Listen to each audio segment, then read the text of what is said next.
ಶಶಿಧರ್ ಆರಾಧ್ಯ ಅವರ ಮಾತನ್ನು ಗಮನಿಸಿದಾಗ ಜನಸಾಮಾನ್ಯನ ದೃಷ್ಟಿ ಹೆಂಗಿದೆ? ಯಾಕಂತ ಹೇಳಿದ್ರೆ ಅವರು ಈಗ ಚುನಾವಣಾ ರಾಜಕೀಯ ಅಥವಾ ಯಾವುದೋ ಪಕ್ಷದ ವಕ್ತಾರರಾಗಿ ಮಾತನಾಡ್ತಾ ಇದ್ದಾರೆ, ಅಧಿಕಾರದಲ್ಲಿ ಇಲ್ಲ. ಹಾಗಾಗಿ ಜನಸಾಮಾನ್ಯರ ಮಾತುಗಳನ್ನು ಅವರು ಹೇಳ್ತಾ ಇದ್ದಾರೆ ಅಂತ ಪರಿಭಾವಿಸಿ ನಾನು ಮಾತನಾಡ್ತಾ ಇದ್ದೀನಿ. ಇಲ್ಲಿ BJP ಅಪಮಾನ ಮಾಡಿದೆ.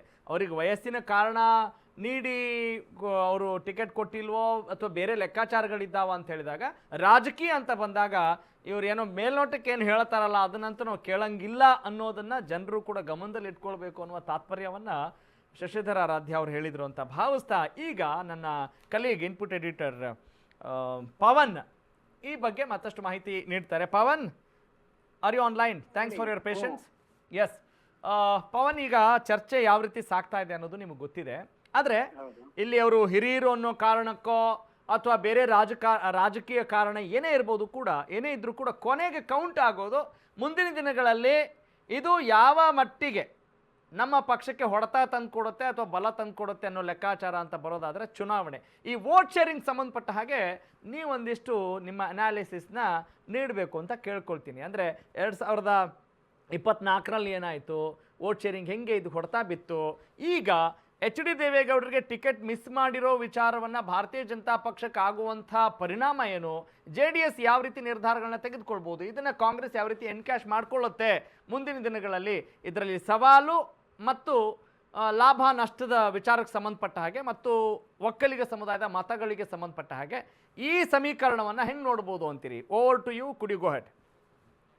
ರಘವ್, ಈಗ ನಾವು ಏನು ದೇವೇಗೌಡರಿಗೆ ರಾಜ್ಯಸಭಾ ಟಿಕೆಟ್ ಏನ್ ಮಿಸ್ ಆಗಿದೆ ಈ ವಿಚಾರ ನೋಡ್ತಾ ಹೋದಾಗ ಒಂದು ಮೇಲ್ನೋಟಕ್ಕೆ ಅರ್ಥ ಆಗುತ್ತೆ. CM ಆಗಿ DK ಶಿವಕುಮಾರ್ ಪ್ರಮಾಣ ವಚನ ಮಾಡಿದಾಗ ಇಲ್ಲಿ ರಾಜ್ಯ ರಾಜಕಾರಣದ ಡೈಮೆನ್ಷನ್ ಚೇಂಜ್ ಆಗಿದೆ. ಕ್ಲಿಯರ್ ಅಂದ್ರೆ ಸಹಜವಾಗಿ ಯಾರು ಇಡೀ ರಾಜ್ಯವನ್ನ ಲೀಡ್ ಮಾಡ್ತಾರೆ ಅಂದ್ರೆ ಮುಖ್ಯಮಂತ್ರಿ ಸ್ಥಾನದಲ್ಲಿದ್ದು ಆಗ ಸಹಜವಾಗಿ ಎದುರಾಳಿಗಳು ತಮ್ಮ ಆಟವನ್ನ ವರಸೆಯನ್ನ ಬದಲಿಸ್ತಾರೆ. ಈಗ ಸಪೋಸ್ ಸಿದ್ದರಾಮಯ್ಯನವರೇನೆ ಏನಾದ್ರೂ ಚೀಫ್ ಮಿನಿಸ್ಟರ್ ಆಗಿ ಮುಂದುವರೆದಿದ್ರೆ ಖಂಡಿತ ಇವತ್ತು ರಾಜ್ಯಸಭೆಗೆ ದೇವೇಗೌಡರು ಹೋಗಿರೋರು.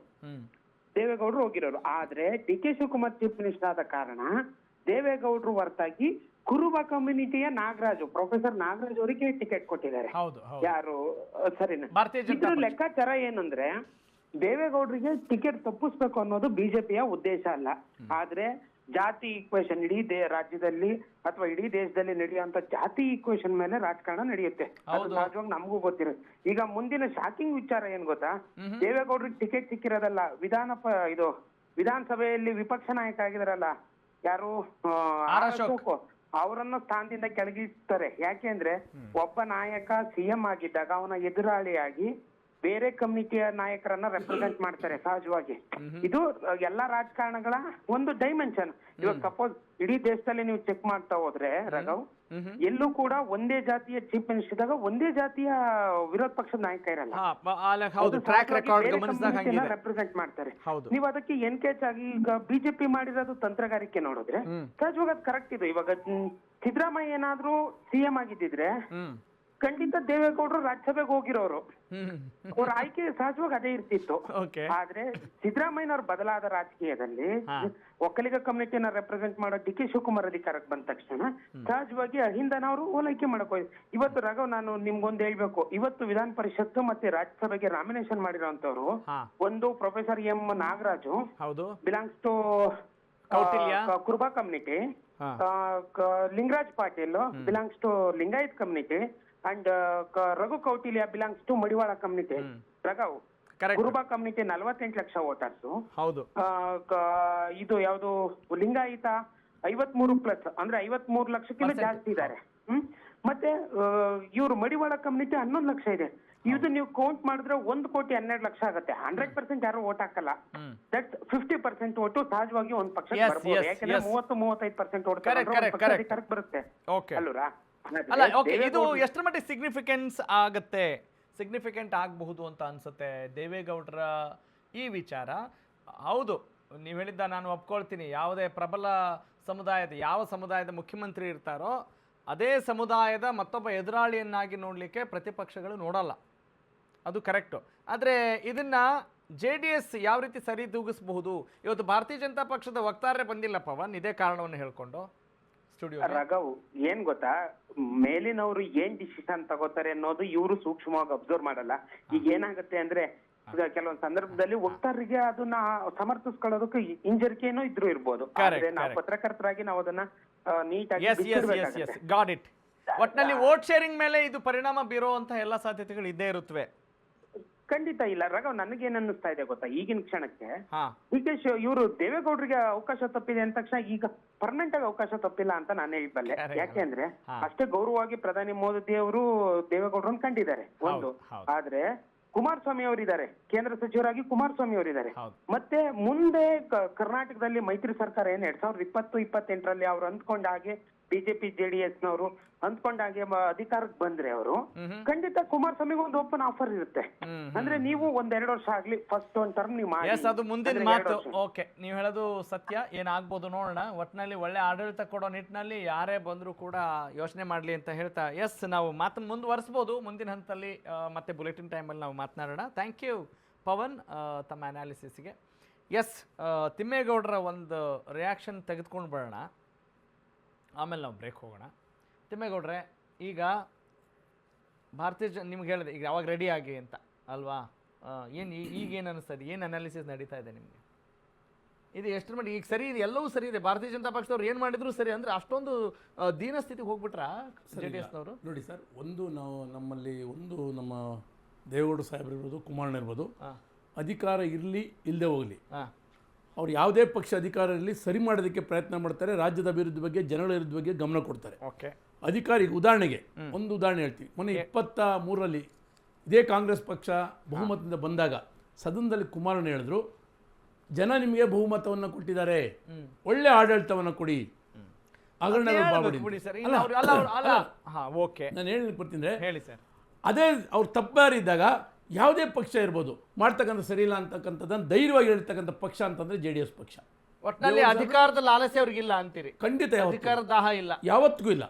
ಯಾವಾಗಲೂ ನಾವು ದೇಶದ ರಾಜ್ಯದ ಅಭಿವೃದ್ಧಿ ಮತ್ತೆ ಜನಗಳ ಪರವಾಗಿರ್ತಕ್ಕಂಥ ಪಕ್ಷ, ಮತ್ತು ಅದೇ ರೀತಿ ಮಾಡಿ ಯೋಜನೆಗಳನ್ನ ತರ್ತಕ್ಕಂಥ ಪಕ್ಷ ಇದ್ರೆ ಅದು JDS ಪಕ್ಷ, ಆ ಕುಮಾರಣ್ಣ ಮತ್ತು ದೇವೇಗೌಡರು ಅಂತ ನಾನು ಹೇಳಿ. ನಿಮ್ಗೆ ಇಷ್ಟೊಂದು ಸಹನಾಶಕ್ತಿ ಬಂದ್ಬಿಡ್ತಲ್ಲ, ಭಾರತೀಯ ಜನತಾ ಪಕ್ಷದವರು ಏನ್ ಮಾಡಿದ್ರು ನಡೆಯುತ್ತೆ ಅನ್ನೋ? ಇಲ್ಲ ನೋಡಿ ಸರ್, ನೋಡಿ ಅವ್ರಿಗೆ ಲಾಭ ಆಗಂಗೆ ಏನ್ ಮಾಡ್ಬೇಕು ಅದನ್ನ ಮಾಡ್ತಾ ಇದ್ರೆ ನಮ್ದು ಈಗ ಸ್ಥಿತಿ ಡಿಮ್ಯಾಂಡ್ ಮಾಡೋಂಗಿಲ್ಲ, ಮಾಡಂಗಿಲ್ಲಪ್ಪ. ನಾನು ಮೊದಲೇ ಹೇಳ್ದಾಗೆ ನಾವು ಡಿಮಾಂಡ್ ಮಾಡಿ ಅವ್ರು ಕೊಟ್ಟಿಲ್ಲ ಸ್ಥಿತಿಯಲ್ಲಿ ನಾವಿಲ್ಲ. ಅಲ್ಲ ಮಾಡಿ ಅಲ್ಲ ಸರ್, ನಮ್ದು 18 ಶಾಸಕರನ್ನ ಇಟ್ಕೊಂಡು ಒಂದು ಸರಿ ನೋಡಿ, ಅದು ಏನಾಗಿದೆ ಇವತ್ತು ಸಾರ್ವಜನಿಕವಾಗಿ ಜನಗಳು ಮಾತಾಡ್ತಕ್ಕಂಥದ್ದೇನು ದೇವೇಗೌಡರು ಖಂಡಿತ ಹೇಳ್ತೀವಿ. ಯಾಕೆಂದ್ರೆ ಇಲ್ಲ ನಮ್ಮಲ್ಲಿ ನಮ್ಮ ಪಕ್ಷ ಖಂಡಿತ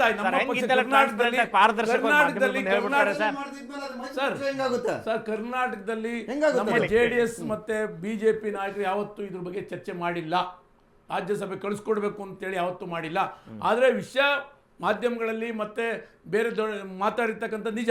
ಅದು ನಾವು ಯಾವತ್ತೂ ಕೂಡ ನಮ್ಮ ದೇವೇಗೌಡ ಸಾಹೇಬ್ರು ಯಾವತ್ತರ ಹೇಳಿದಾರ, ಕುಮಾರಣ್ಣರು ಯಾವತ್ತರ ಹೇಳಿದಾರ. ಹಾಗಾಗಿ ನಾನು ಹೇಳ್ತಕ್ಕಂಥದ್ದು ಏನಂದರೆ, ಇದು ಜನರಲ್ಲಿ ಒಂದು ಇತ್ತು. ಇವತ್ತು ನಮ್ಮ ಕರ್ನಾಟಕದ ಮಣ್ಣಿನ ಮಗ ಹೌದು ರಾಜ್ಯಸಭೆಗೆ ಹೋಗ್ಬೇಕಾಯ್ತು ಅಂತ ಆ ಜನರ ಅಭಿಲಾಷೆ ಖಂಡಿತ ಇತ್ತು. ನಿಮ್ಮ ಅಭಿಲಾಷೆ ಏನಿತ್ತು ಸರ್? ನೋಡಿ ಸರ್, ನಿಮ್ಮ ಅಭಿಲಾಷೆ ಏನಿತ್ತು? ನಮ್ಮ ಪಕ್ಷ ಅಲ್ಲ ಸಿಂಗಲ್ ಅಲ್ಲ ಇದಕ್ಕೆಲ್ಲ ನಾವು ಪ್ರಬಂಧ ಬರೆಯಕ್ಕೆ ಕೂತ್ಕೊಳ್ಳೋಕ್ಕಾಗಲ್ಲ. ಇದನ್ನ ಹೇಳೋಕೆ ಇಷ್ಟೊಂದು ಟೈಮ್ ತಗೊಂಡ್ರೆ ಹೆಂಗೆ ಸರ್? ನಿಮ್ಮ ಅಭಿಲಾಷೆ ರಾಜ್ಯಸಭೆಗೆ ಸ್ಥಾನ ಕೊಟ್ಟಿದ್ದಿದ್ರೆ, ಅಭಿಲಾಷೆ ಏನಿತ್ತು ಸರ್? ನಮಗೆ ರಾಜ್ಯಸಭೆ ಕೊಟ್ಟಿದ್ದಿದ್ರೆ ಇನ್ನೂ ಹೆಚ್ಚಿನ ರೀತಿಯಲ್ಲಿ ರಾಜ್ಯಕ್ಕೆ ಅನುಕೂಲ ಆಗ್ತಾ ಇತ್ತು ಅಂತಕ್ಕಂಥದ್ದು ನಮ್ಮ ಅಭಿಲಾಷೆ ಸರ್. ಸುತ್ತಿ ಅವ್ರಿಗೆ ನೇರವಾಗಿ ಹೇಳೋಕು ಪಾಪ ಅವ್ರಿಗೆ ಹೇಳಕ್ಕಲ್ಲ ಸರ್. ಹೌದ್ರಿ, ನಮ್ಗೆ ಹೋಗ್ಬೇಕಾಗಿತ್ತು ಅಂತ ಅನಿಸಿತ್ತು ಅಂತ ಹೇಳಕ್ ಏನು ಸರ್? ಸರ್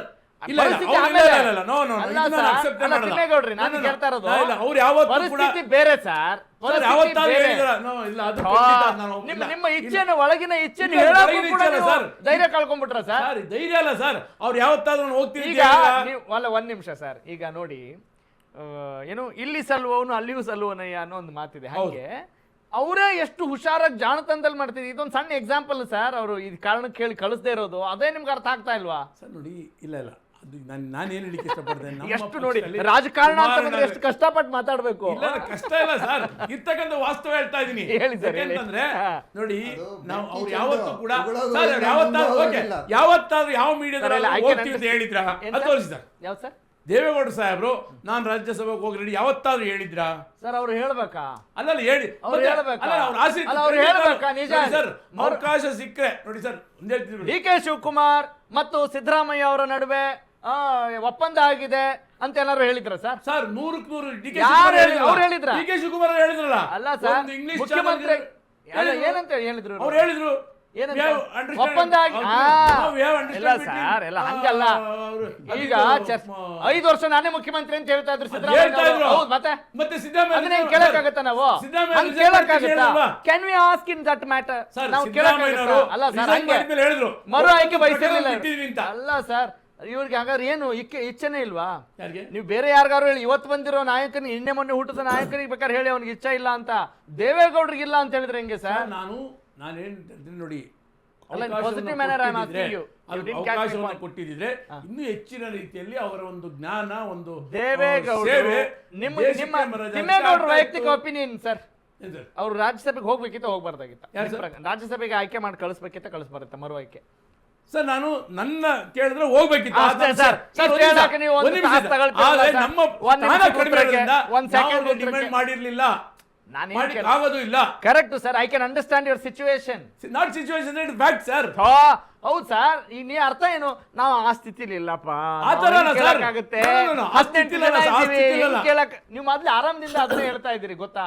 ನಾನು ಅಲ್ಲ ಸರ್, ಹೆಂಗ್ ಕೇಳಕ್ಕಾಗತ್ತೆ ಹೇಳಿ ನೋಡಿ.